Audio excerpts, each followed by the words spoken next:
Había un olor en las cocinas de antes, ¿te acuerdas? Un olor a gas quemado, a ajo friéndose lento y a esa humedad que se pegaba en las paredes de las vecindades. Era el aroma de la supervivencia, de cuando las abuelas y los abuelos que se habían quedado solos no necesitaban recetarios de lujo ni ingredientes con nombres raros. Solo necesitaban una hornilla, una olla de peltre despostillada y unos cuantos centavos que estiraban como si fueran de oro. Esa era la verdadera sabiduría antigua, la que convertía lo poquito en un banquete para el alma.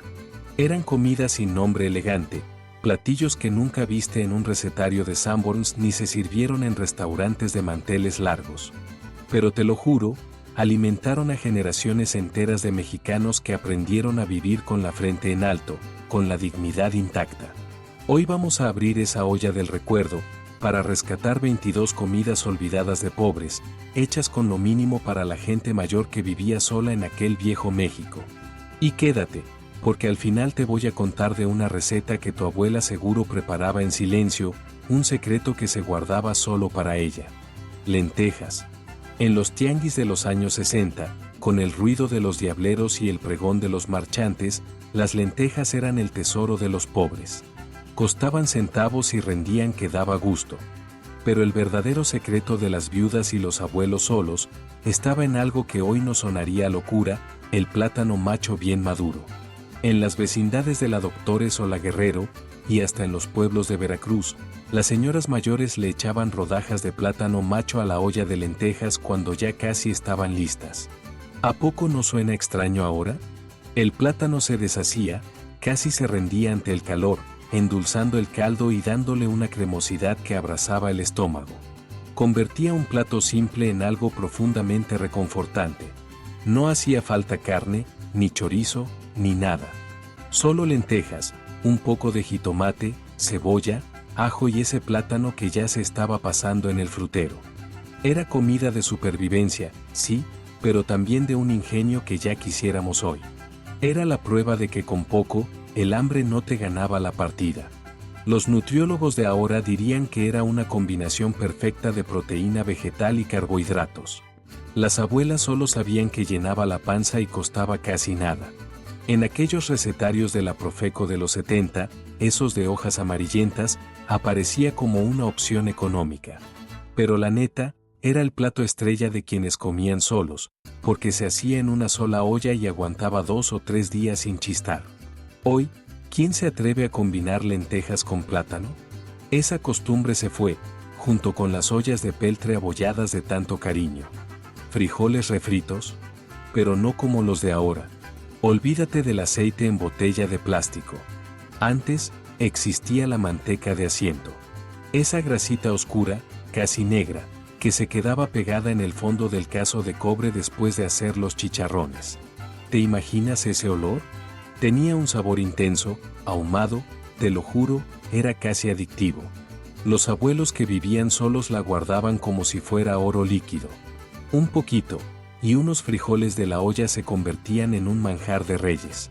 En los años 50, en las misceláneas de barrio, la manteca de asiento se vendía por cucharadas.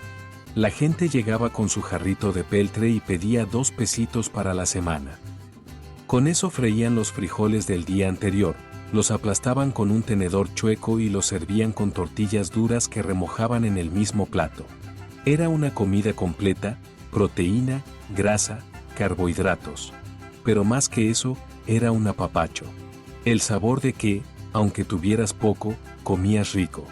Un médico de hoy se infartaría, pero en ese México la gente caminaba de sol a sol, el trabajo era físico y la palabra colesterol ni existía en el vocabulario de la calle.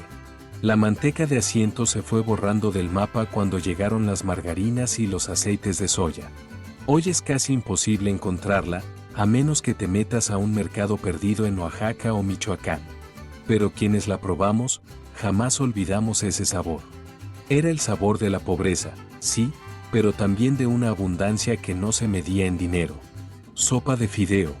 La reina indiscutible de las sopas de batalla. Y no te confundas, no llevaba carne, llevaba hueso. Un hueso de tuétano, grande, que el carnicero del mercado de la Merced casi te regalaba porque para otros era desperdicio. Los abuelos lo ponían a hervir por horas, un hervor lento, paciente, hasta que el agua se convertía en un caldo con sustancia, con alma. Luego echaban un puñito de fideo del más delgadito, el más barato de la tienda, y lo dejaban cocer en ese caldo turbio pero lleno de sabor. En los 70, una bolsita de fideo la moderna costaba centavos, el hueso, si acaso un peso. ¿Te das cuenta? Con eso comías 3 días. Era una sopa casi transparente, humilde, con unos cuantos fideos nadando a la deriva, pero te juro que ese caldo caliente en una mañana de neblina en la ciudad, te revivía el cuerpo y te calmaba el hambre hasta la noche. Era otra cosa. Las abuelas, con esa sabiduría de las manos, le dejaban caer un pellizco de cilantro picado, o unas gotas de limón que despertaban el sabor. Los abuelos, más prácticos, se lo empinaban directo del plato hondo, sin cuchara, como si fuera un remedio para el alma, no solo para el cuerpo. En las vecindades de Tepito, de La Guerrero, de La Merced, podías oler ese caldito desde el patio central a las 7 de la mañana. Era el desayuno de miles de viejitos que vivían solos. No había para huevos con chorizo, ni para una concha de la panadería, pero te lo juro, siempre alcanzaba para un hueso poroso y un puñito de fideo la moderna. Hoy el fideo se prepara con caldo de pollo de Tetra Pak y puré de tomate enlatado. Ya nadie recuerda el sabor profundo, casi mineral, del hueso hervido lentamente. Y luego estaban las habas secas. ¡Ay, las habas! Durante décadas, fueron el alimento de los más pobres entre los pobres. Se compraban a granel, por kilo, en los mercados sobre ruedas o en esas tienditas de abarrotes que olían a piloncillo y a jabón sote. ¿Te acuerdas de ese olor? Costaban centavos porque, la neta, nadie las quería. Eran duras como piedras, tardaban una eternidad en la lumbre y tenían un sabor que muchos llamaban aburrido. Pero los abuelos, en su soledad, conocían el secreto. Las dejaban durmiendo toda la noche en una olla de peltre con agua y un poquito de tequesquite o calorías. Era un ritual de paciencia. Al día siguiente, ya suaves, las guisaban con cebolla, jitomate y una rama de epazote que perfumaba toda la cocina. El resultado era un guiso espeso, casi un puré, que se comía con tortillas recién salidas del comal y un vaso de agua de Jamaica con poquita azúcar. Te llenaba el estómago y el espíritu. En los estados del centro, como Tlaxcala, Hidalgo y Puebla, las habas eran la base de la vida campesina. Si quieres ayudar a que el viejo México no se olvide, suscríbete. Los ancianos de los pueblos las preparaban en sus cazuelas de barro sobre anafres que olían a carbón encendido, mientras escuchaban la XCW, cuya señal llegaba con estática desde la capital. Era comida de paciencia, no había prisa, solo el tiempo lento de la vejez y la olla burbujeando suavemente. Hoy las habas secas casi han desaparecido de los mercados de la ciudad. Los jóvenes no saben ni cómo se preparan, pero quienes las comimos de niños, todavía sentimos ese sabor a tierra y a hogar cuando cerramos los ojos. Ahora, los garbanzos con patitas de puerco, eso no era cualquier cosa. Era la comida de fiesta de los pobres. Las patitas eran lo más barato del cerdo, lo que nadie con dinero quería. Puro hueso y cartílago, decían. ¿Pero a poco no era ese cartílago el verdadero tesoro? Los abuelos sabían que, hervido por horas, soltaba una gelatina que convertía un simple caldo en un manjar que te pegaba los labios. En los años 60, las patitas se vendían por montones en mercados como el de la San Cosme o el de Jamaica, costaban centavos. Los carniceros a veces hasta se las regalaban a las clientas viejitas, las que compraban poquito pero eran fieles como nadie. La receta era de una simpleza brutal. Se hervían las patitas con garbanzos, un trozo de cebolla, ajo y sal, nada más. El resultado era un caldo gelatinoso, casi pegajoso, con trozos de patita que se deshacían en la boca y garbanzos suaves que se aplastaban contra el paladar. En Jalisco y Guanajuato, este platillo era cosa de los domingos. Era la forma en que los abuelos solo celebraban el fin de semana sin gastar lo que no tenían, era un lujo que no costaba. Hoy las patitas de puerco se consideran un corte menor, casi de desecho. Pocos saben prepararlas y menos tienen la paciencia de velarlas junto al fuego por 4 o 5 horas. pero en las fondas viejas que aún sobreviven en los barrios, todavía huele a ese caldo antiguo cuando uno pasa por la puerta. Y finalmente, el rey de la supervivencia, el caldo de huesos. Los huesos de res no eran basura, eran un tesoro escondido. En las carnicerías de barrio, esas con aserrín en el piso, los viejitos pedían el hueso para el caldo. No pedían limosna, pedían un ingrediente. A veces el carnicero, con un gesto cómplice, se los regalaba, otras, costaban unos cuantos centavos.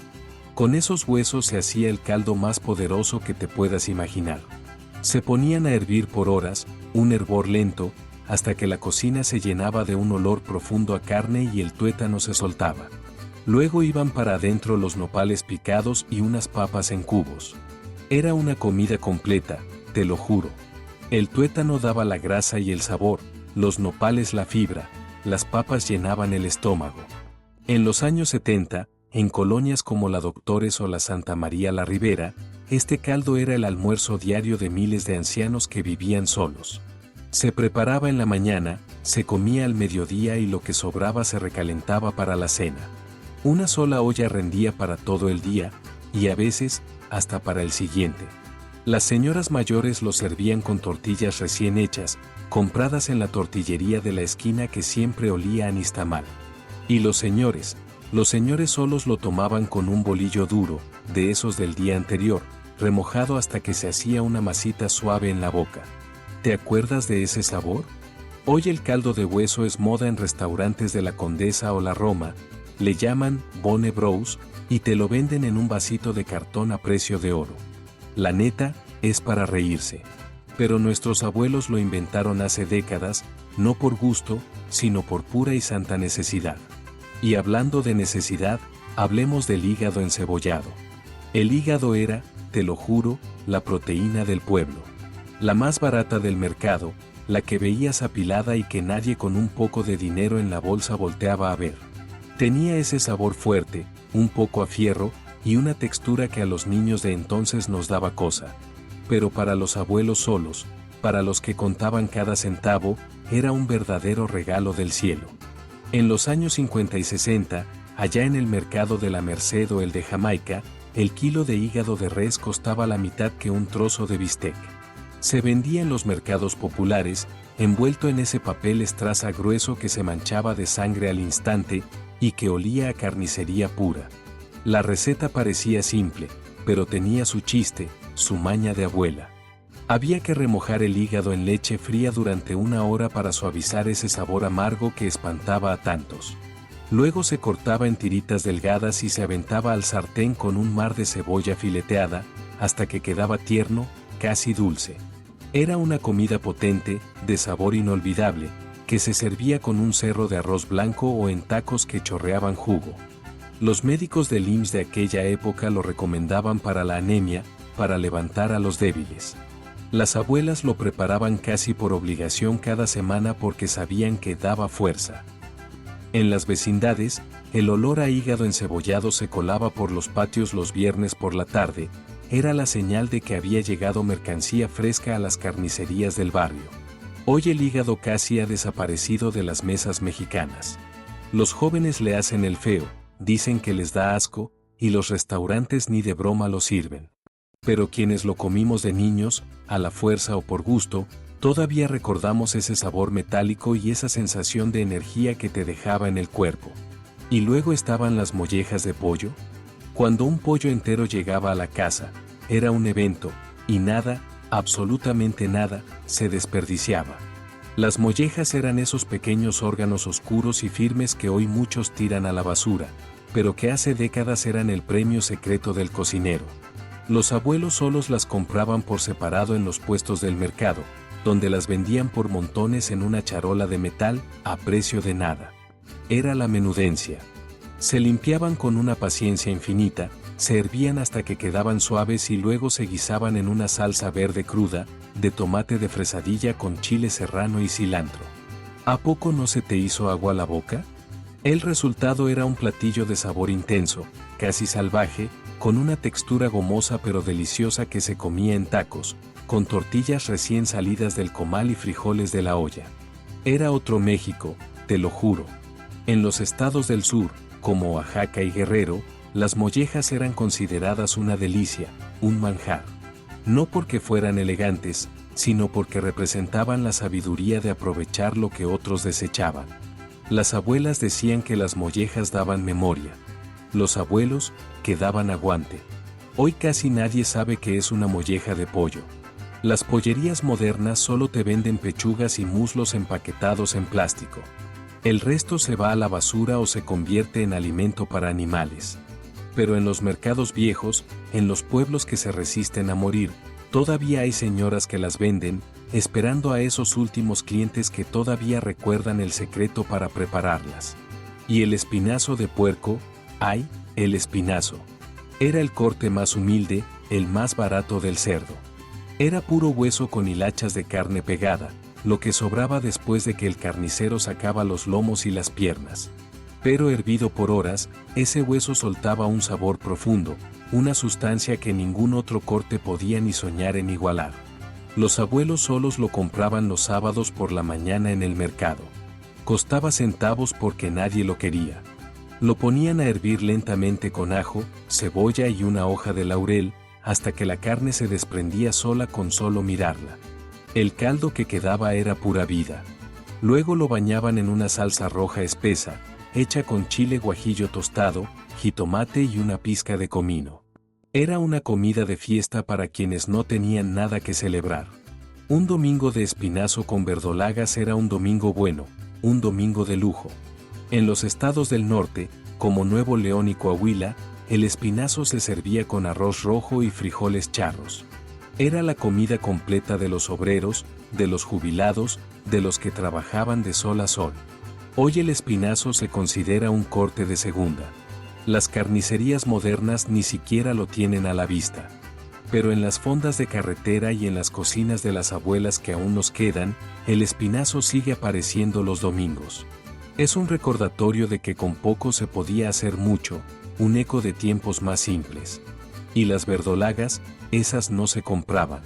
Las verdolagas crecían solas en los lotes baldíos, entre las grietas del pavimento y a las orillas de las milpas.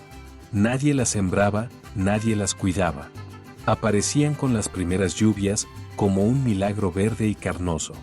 Para los abuelos solos eran un regalo de la tierra, comida gratis que solo había que salir a recoger con una bolsita. Se guisaban con papas cortadas en cubos pequeños, jitomate, cebolla y un poquito de manteca de cerdo que tronaba en la cazuela de barro.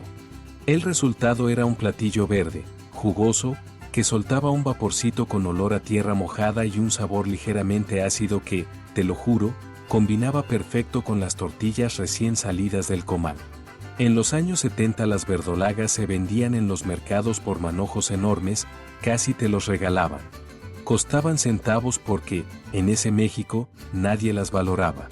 Eran la humildad hecha comida. Las señoras mayores las compraban tempranito, antes de que el sol de la mañana las marchitara. Los señores solos, los que vivían en cuartos de azotea, las recogían de los terrenos baldíos de sus colonias, entre el cascajo y la hierba crecida. Era comida de temporada, de lluvia, de abundancia pasajera que nos enseñaba a vivir con lo que la tierra daba. Hoy las verdolagas se han vuelto moda en los restaurantes de comida mexicana contemporánea. Las sirven como guarnición elegante a precios que dan risa. Pero los abuelos que las comieron por necesidad se reirían de ver como algo que antes era de pobres, ahora se vende como una delicadeza. ¿A poco no es una ironía? Quelites, esa palabra que ya casi no se oye. Los quelites eran las hierbas nobles que crecían entre el maíz, quintoniles, romeritos, pápalos, todas esas plantas que los campesinos conocían por nombre y que los citadinos, la neta, hemos olvidado. Los abuelos de las zonas rurales los recogían en sus caminatas matutinas, con el aire todavía fresco. Los de la ciudad los compraban en los mercados sobre ruedas, donde las señoras de los pueblos los vendían en manojos amarrados con rafia. Olían a campo, a la tierra húmeda de la mañana. Se preparaban de una forma tan simple que era casi un ritual, se hervían apenas unos minutos en agua con sal.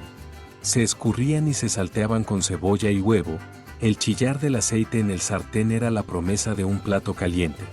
Era una comida verde, fresca, llena de hierro y vitaminas. Los médicos de hoy dirían que era un superalimento, lleno de antioxidantes y no sé qué tanto. Las abuelas solo sabían que daba fuerza y costaba nada, y con eso bastaba.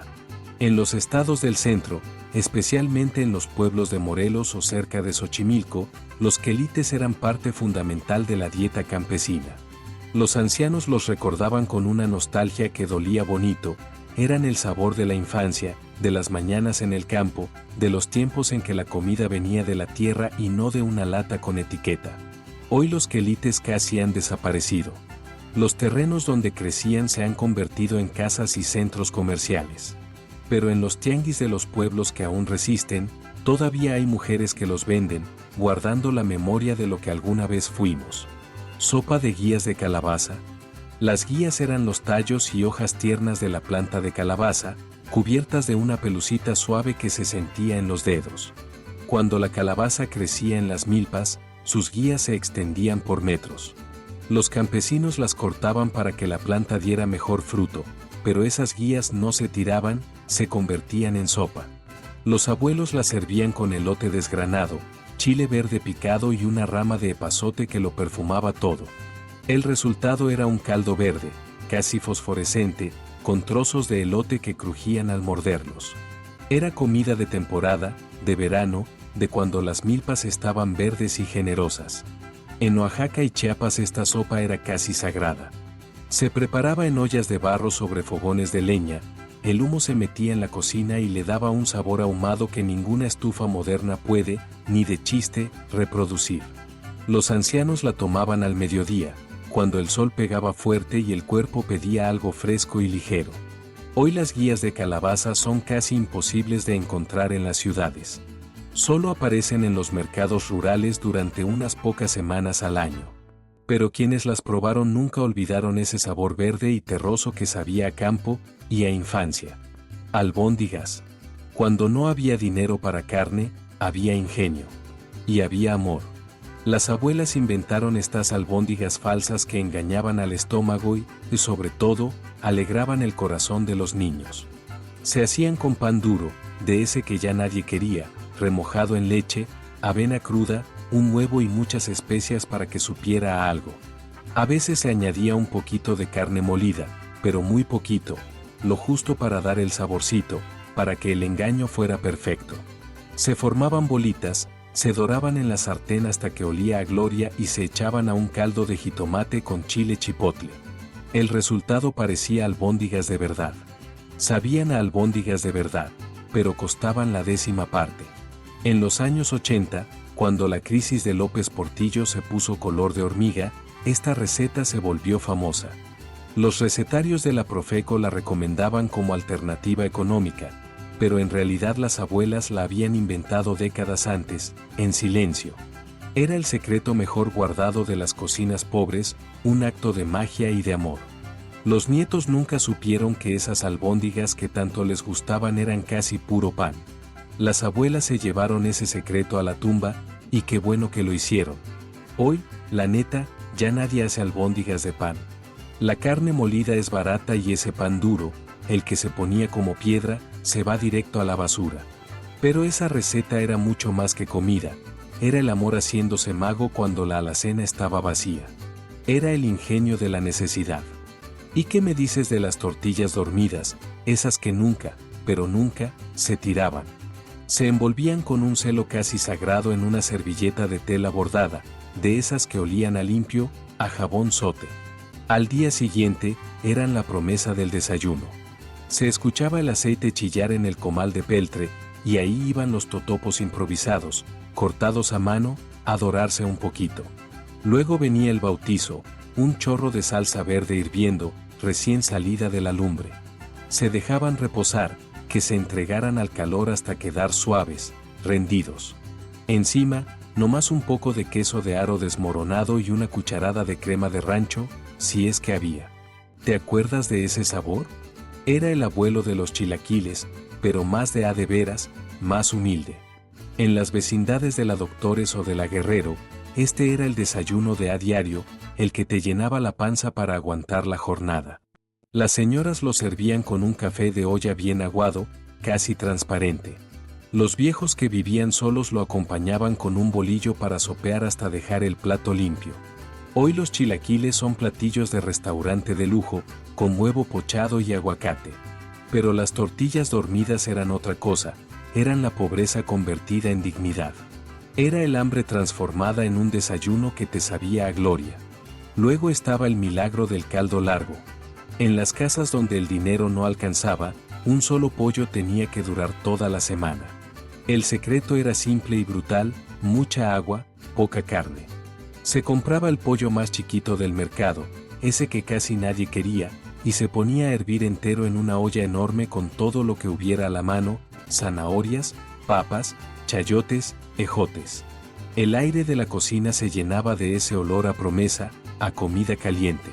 El resultado era un caldo casi transparente, lleno de verduras, con unas hebras de pollo que tenías que pescar con la cuchara.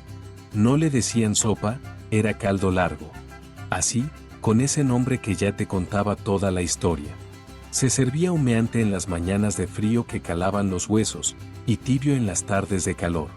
Cada día se recalentaba en la estufa, se le echaba más agua, más sal, a veces otra verdura para engañar al ojo. Era la misma comida, pero se sentía distinta. Un solo pollo, te lo juro, rendía para toda la familia, para 5 o 6 días de sustento. En los años 60, cuando el pollo de granja era todavía un lujo, este caldo era la única forma de probarlo. Los niños esperaban el domingo con una ansiedad que hoy no entendemos, porque ese día el caldo ya estaba más concentrado y por fin tocaba repartir la poca carne que quedaba. Hoy el pollo es barato y abunda. Nadie necesita estirar uno solo durante una semana. Pero ese caldo largo, transparente y honesto, sigue siendo el sabor de la escasez convertida en hogar. ¿Y los corazones de pollo? ¿Quién se acuerda de los corazones de pollo? Eran lo más barato de la pollería, lo que casi se regalaba. Los veías en los mercados, en bolsas de plástico sudadas, un montón de joyitas rojas y oscuras. La gente con lana ni los volteaba a ver, pero para nuestros viejos, para los que vivían solos, eran un verdadero tesoro. Se limpiaban con una paciencia infinita, se partían a la mitad y se guisaban con jitomate, cebolla y chile serrano. El resultado era un guiso de sabor fuerte, casi mineral, que se comía con un cerro de arroz blanco. Allá por los años 70, con unas cuantas monedas, te llevabas un cuarto de kilo que alcanzaba para 2 comidas completas. Las abuelas juraban que daban fuerza al corazón, era su sabiduría popular, medicina y comida en un solo plato. En Durango y Zacatecas, los preparaban en una salsa espesa de chile pasilla que te hacía sudar. En el sur, como en Veracruz, les ponían epazote y chile de árbol. Cada región tenía su secreto. Hoy siguen siendo baratos, pero ya nadie los pide. Se volvieron invisibles, se van a la basura o se convierten en alimento para perro. Qué triste, ¿no? Se nos olvidó el sabor de la resistencia. Y cuando ya de plano no había ni para corazones, cuando la cartera estaba completamente vacía, siempre quedaban los huevos. Eran el último recurso, la última trinchera contra el hambre. Los abuelos los ponían a hervir hasta que quedaban duros como canicas. Luego, pelados, se iban de clavado a un caldillo de jitomate rojo y bravo, con ese olorcito picoso del chile de árbol tostado que te abría el apetito a la fuerza. Se dejaban hervir ahí unos minutos, para que se impregnaran del sabor. Se servían partidos a la mitad, bañados en ese caldo que te calentaba el alma. Era proteína barata con sabor a dignidad. En los 80, cuando la crisis y la inflación se pusieron color de hormiga, este platillo fue el pan de cada día para miles de jubilados. ¿Te imaginas? Un cartón de huevos de la Conasupo tenía que durar 2 semanas enteras, unos jitomates del mercado, unos chiles secos de la tiendita de la esquina. Con eso se comía, y se agradecía. Las señoras mayores, con una paciencia infinita, lo servían con un montoncito de arroz blanco y tortillas calientes. Pero los señores solos, los que ya no tenían a nadie, lo comían directo de la olla de peltre, sin plato ni ceremonia. Era comida de supervivencia, no de etiqueta. Hoy los huevos se fríen, se revuelven, se hacen 1000 cosas con ellos. Pero, ¿hervirlos para echarlos a un caldo? A nadie se le ocurre. Y sin embargo, esa receta tan simple era la pura creatividad de la pobreza, el ingenio de inventar sabor donde, te lo juro, no había absolutamente nada. Luego estaba el buche de res. El buche, el mismísimo estómago de la vaca, era un corte que la gente con dinero ni volteaba a ver. ¿Para qué? Se vendía en los mercados de la Guerrero o de la Merced a precios de risa, porque requería horas de preparación y tenía esa textura chiclosa que muchos rechazaban de inmediato. Pero los abuelos solos conocían su secreto. Hervido por horas y horas, hasta quedar suave como la seda, y luego bañado en un chile colorado espeso con comino y ajo. El olor inundaba el patio de la vecindad. El resultado era un platillo de sabor profundo, casi adictivo, que se comía con tortillas de maíz recién hechas y frijoles de la olla. En los estados del norte, sobre todo allá en Sonora y Chihuahua, el buche era parte del alma culinaria. Se preparaba en ollones para las fiestas del santo patrono, pero también en ollitas pequeñas para los abuelos que comían en silencio. La preparación era un ritual. El buche se lavaba una y otra vez, se hervía, se volvía a lavar y se hervía de nuevo. Solo entonces estaba listo para el guiso. Era comida de paciencia, de tiempo lento, de quienes no tenían prisa porque, la neta, ya no tenían a dónde ir. Hoy el buche casi ha desaparecido de las mesas mexicanas. Apenas sobrevive en algunos tacos de suadero y en los mercados más viejos del norte. ¿A poco no se te antojó?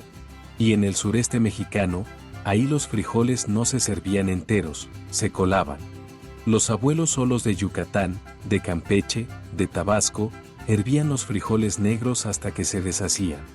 Luego los molían y los pasaban por un colador de tela, con una paciencia de santo. El resultado era una pasta suave, casi una crema, que se freía con manteca de cerdo hasta que olía a gloria. Se servía con chile seco tostado encima. Era la comida de diario, el sustento, era lo que había. Y qué bueno estaba. En los años 60, los frijoles colados se vendían en los mercados por cucharadas, en una hoja de papel de estraza. Las señoras mayores los compraban para el desayuno, embarrándolos en tortillas de maíz recién hechas. El sabor era intenso, profundo, el frijol negro de allá tiene otro cantar. Hoy los frijoles colados siguen existiendo en Yucatán, claro, pero se preparan con recetas más fifís, con cebolla morada y queso de bola. La versión de los abuelos solos era más honesta, solo frijol, sal, manteca y chile. Nada más, pero tampoco nada menos. La capirotada salada, ¿te suena?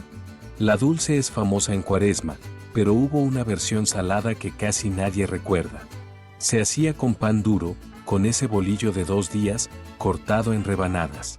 Se le ponía jitomate picado, cebolla, queso seco de cotija y huevo. Todo se acomodaba en capas dentro de una olla de barro y se horneaba a fuego muy lento, hasta que el pan absorbía todos los jugos y el queso se derretía. Era la forma en que los abuelos solos le daban nueva vida al pan que se había puesto como piedra. En los años 50, cuando el pan de dulce era un lujo, esta capirotada era comida de diario. Se servía caliente, hirviendo, directamente de la olla con una cuchara de peltre. No era elegante, no era bonita a la vista, pero alimentaba el cuerpo y apapachaba el alma. Hoy nadie recuerda la capirotada salada. El pan duro se tira o se hace polvo para empanizar, pero esa receta representa el espíritu de una generación que no desperdiciaba ni una migaja. Sopa de cumples. Este era el nombre cariñoso que las abuelas le daban a la sopa más humilde de todas. Se hacía con tortillas del día anterior, cortadas en cuadritos y echadas a un caldo ralo de pollo o de res. No llevaba nada más, solo las tortillas, el caldo y un poco de sal. El sonido de la cuchara en el plato era lo único que se oía. Se llamaba sopa de cumples, y aquí se te rompe el corazón. Porque en los hogares más pobres, cuando de plano ya no había que poner en la mesa, la abuela decía con una sonrisa forzada: hoy es cumpleaños de alguien, hay que festejar. Y por eso se preparaba esa sopa especial. Era una mentira piadosa que los niños se creían y que hacía más pasadero el hueco en el estómago. En las vecindades de la Doctores o de la Peralvillo, esta sopa aparecía cada fin de quincena. Cuando el dinero ya se había esfumado, los abuelos solos la preparaban en silencio, sin quejarse, con esa dignidad de quienes saben que mañana será otro día. Hoy nadie hace sopa de cumples. Las tortillas viejas se tiran. Pero esa receta, tan triste y tan tierna a la vez, representa algo profundo. Representa el amor que es capaz de inventar fiestas donde solo hay silencio y necesidad. ¿Y el arroz blanco? ¿Recuerdas que te dije que había una receta que quizás tu abuela preparaba en secreto? Era esta. La comida más común de los abuelos solos en los 70 y 80. Un poco de arroz, una papa, una zanahoria y ese cubito de consomé que lo cambiaba todo. Se preparaba en una sola olla, para no ensuciar más. Primero se doraba el arroz con una gota de aceite, luego se añadía el agua, las verduras cortadas en cubitos y el cubito Maggi o Nor Suiza disuelto. Se dejaba hervir a fuego bajito hasta que el arroz estaba suave y las verduras casi se deshacían. Era una comida completa para quienes no podían ni soñar con comprar carne o pollo. En los años 80, esos cubitos de consomé eran casi mágicos. Convertían el agua simple en un caldo con sabor a hogar y el hambre en algo parecido a la satisfacción. Los abuelos solos los guardaban como un tesoro en la alacena. Un solo cubito tenía que rendir para 2 o 3 comidas. Hoy el arroz se prepara con caldos de cartón y especias importadas. Nadie usa cubitos porque dicen que son poco saludables. Pero para toda una generación, ese cubito amarillo fue la diferencia entre comer algo y no comer nada. Cada una de estas recetas cuenta una historia de supervivencia, de dignidad y de un amor silencioso. No eran platillos de restaurante, ni salían en los libros de cocina. Eran la comida de los que tenían poco, pero nunca se rindieron. Los abuelos solos de los años 60, 70 y 80 supieron alimentarse con casi nada. Supieron convertir los huesos en caldo, las tortillas viejas en sopa y el pan duro en un banquete. Era otro México, uno que sabía estirar el peso y la comida. Hoy esas recetas se han perdido casi por completo. Las nuevas generaciones no las conocen, ni las necesitan. Pero en cada olla de peltre abollada, en cada cuchara de madera gastada, sigue viviendo la memoria de quienes comieron poco, pero comieron siempre con la frente en alto. ¿Cuál de estas comidas te preparaba tu abuela en silencio? ¿Cuál te trae ese recuerdo agridulce? La memoria es lo único que nos queda de ese México que supo convertir la escasez en sustento. Si quieres ayudar a que el viejo México no se olvide, suscríbete.